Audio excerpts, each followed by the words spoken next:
Në rrugët e Havanës, mbijetesa është kthyer në një sfidë të përditshme.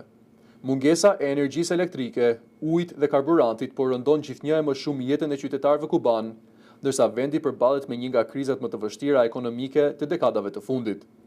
Presidenti amerikan, Donald Trump, ka deklaruar që në fillim të vitit se Kuba ishte pranë kolapsit, ndërsa administrata e tij ka shtuar presionin ekonomik përmes sanksioneve dhe kufizimeve të furnizimit me karburant. Megjithatë, realiteti në ishull tregon një histori tjetër. Miliona kuban vazhdojnë të përballojnë vështirësitë, duke u mbështetur te ajo që në Kubë njihet si rezistenca, një parim themelor i revolucionit komunist që prej më shumë se gjysmë shekulli. Për shumë familje, mungesat janë bërë pjesë e jetës së zakonshme. Disa zona kanë mbetur pa ujë për muaj të tërë, ndërsa ndërprerjet e energjisë zgjasin me ditë. Në tregjet informale të Havanës, qytetarët shesin dhe ripërdorin pothuajse çdo sent të mundshëm, përfshirë objekte të gjetura në mbeturina, si një mënyrë për të siguruar të ardhura dhe për të përmbushur nevojat bazë. Sociologët vendas thonë se shoqëria kubane është bërë e aftë të përballojë krizat, sepse nuk ka pasur alternativa të tjera.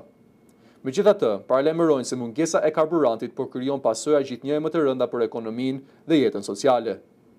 Ndërprerjet e energjisë kanë nxitur edhe protesta sporadike në disa qytete, ku banorët kanë shprehur pakënaqësinë duke goditur tenxhere dhe enë metalike në rrugë.